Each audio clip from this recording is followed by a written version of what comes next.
நன்றி கேபிஎஸ் மாமா. தற்போது நமது சிறப்பு விருந்தினர் அவர்களின் சிறப்புரை.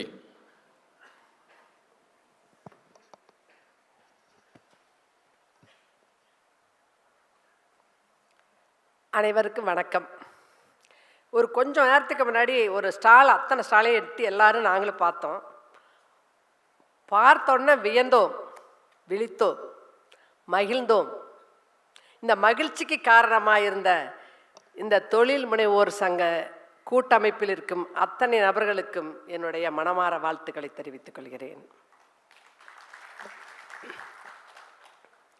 எனக்கு போன வருடம் இதில் கொடுத்தாங்க, சென்னையில் ஒரு கொங்கு மாமணி விருது.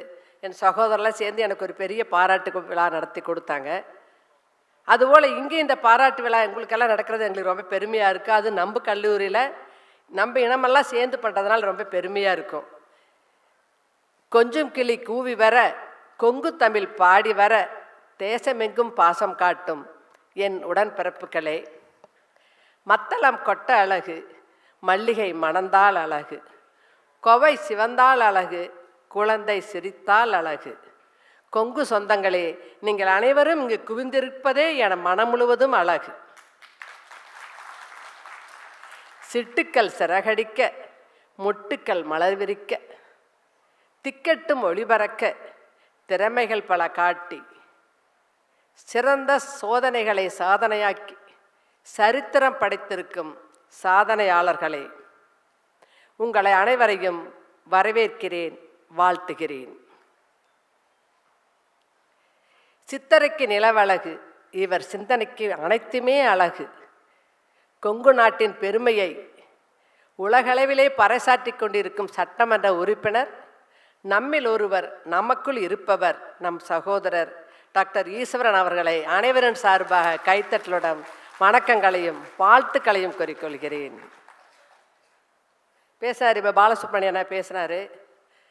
இரவானாலும் கலங்காதே, பகலும் வரும் உறங்காதே, கவலை என்றால் கலங்காதே, முயற்சி எப்பொழுதும் செய்வதற்கு தயங்காதே என்று செயல்பட்டு கொண்டிருக்கும் தனி மனிதனாக மட்டுமில்லாமல் கூட்டாக ஒரு முயற்சிகளை ஈடுபட்டு கொண்டிருக்கும் பாலசுப்ரமணியன் அவர்களுக்கும், மற்றும் இங்கே வந்திருக்கும் எப்பவும் தேனூரும் சிரிப்பால் திகட்டாமல் பேசி வைரமால வானூர உயரும் வைரம் போல் இருக்கும் அனைத்து சாதனையாளர்களுக்கும் என் வணக்கங்களை தெரிவித்துக் கொள்கிறேன்.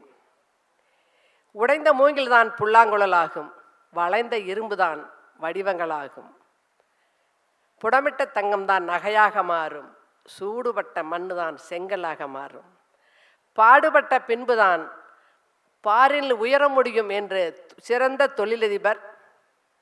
அந்த தொழிலுக்கு இணையாக யாருமே செய்யலை. அது மாதிரி ஒரு தொழில் செய்து கொண்டிருக்க ஏரோபேஸ் தொழிலதிபர் இங்கே வந்திருக்கிறார். ஆடிட்டராக இருந்தவர் கல்வித்துறையிலும் சிறந்து விளங்குகின்றார். இந்த ஏரோஸ்பேஸ் நிறுவனத்தையும் சிறப்பாக செயல்பட்டு கொண்டிருக்கும் பழனிசாமி அவர்களையும் நான் பெருமையுடன் பாராட்டுவதில் மகிழ்ச்சி அடைகிறேன். இந்த கொங்கு நண்பர்கள் சங்கம், எப்பொழுது கொங்கு நண்பர்கள் சங்கமே வருது இல்லை, தொழில் முனைவோர்கள் சங்கம். அந்த தொழில் முனைவோர் சங்கம் குளம் காக்க வந்த தங்கம், அதில் நானும் ஒரு அங்கம். ஏன் நம் பெருமையை சொல்லிடுவோம் எங்கும். எப்பொழுதுமே கொங்குனாவே ஒரு தனிப்பட்ட பெருமை தான். அதனால் அது எப்பொழுதுமே அதை வாழ்த்து பேசணும்னா, கொங்குனா எப்பவுமே எல்லாத்துக்கும் பிடிக்கும். இதே பசங்க யாராவது எங்கிட்டயே பசங்க நிறைய பசங்களை படிக்க வைக்க வருவாங்க. கொங்கு பசங்கன்னு சொன்னாவே உடனே வா வா வா, என்னடா வேணும், மார்க்கு குறைவாக இருந்தாலும் உடனே போட்டு கொடுன்றேன் நான். அது மாதிரி கொங்குக்கு ஒரு பெரிய தனி சிறப்பு இருக்குது. சென்னையிலே கத்தும் கடல் கூட கவுண்டர் என சொல்லும், கோவையில் காக்கும் கடவுள் கூட கவுண்டர் என சொல்லும், மனம் அதில் காணாத இன்பம் அதில் துள்ளும், ஒற்றுமையே நம்பெயரை சொல்லும், இன உணர்வு ஒன்றுதான் எதையும் நின்று வெல்லும். கவுண்டர் என பெயர் சொன்னால் பாலைவனம் பூ பூக்கும், மனம் காணும் இடமெல்லாம் சோலைவனமாகும். கொங்கு நாட்டின் நீர் குடித்தால் ஆயிலும் கூடும், கொங்கு செழித்தால் எங்கும் செழிக்கும். அதனால் கொங்கு எப்பொழுதுமே செழிப்பாக இருக்க வேண்டும். அந்த செழித்தால் உலகமே செழிக்கும். அதுக்கு எந்த விதமான இடையூறும் இல்லை.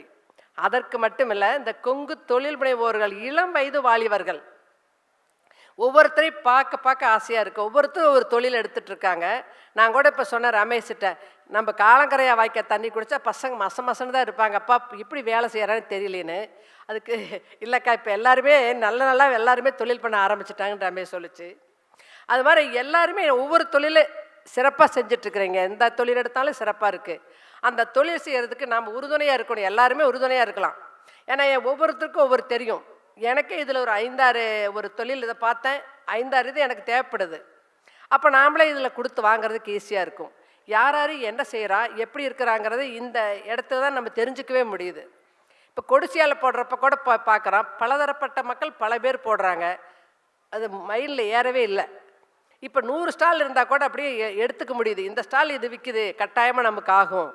இந்த ஸ்டால் இந்த பையன்தான் ஜேரா. எல்லாருமே நம்ம இனமாக இருக்குது. கட்டாயமாக அந்த இனத்துக்கு இனம் உதவ வேண்டும். அதனால் ஒளிபட்ட பின்னு தான் அந்த கல்லும் சிலையாகுது. அதனால் கலைக்கு புடமிட்ட தங்கம் தான் நகையாகவே மாறுது.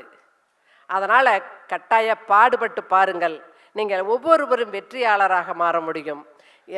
எந்த காரணத்தை கொண்டும் நம்மளை முயற்சியை கைவிடக்கூடாது. முயற்சி ஒன்று இருந்தால்தான் முதல் படி ஏற முடியும். நாம் நடக்கும் கால்கள் கூட எவ்வளோ வித்தியாசம், நடந்து போகிற கால்களுக்கு எவ்வளோ வித்தியாசம் இருக்குது. ஒன்று முன்னால், ஒன்று பின்னால்.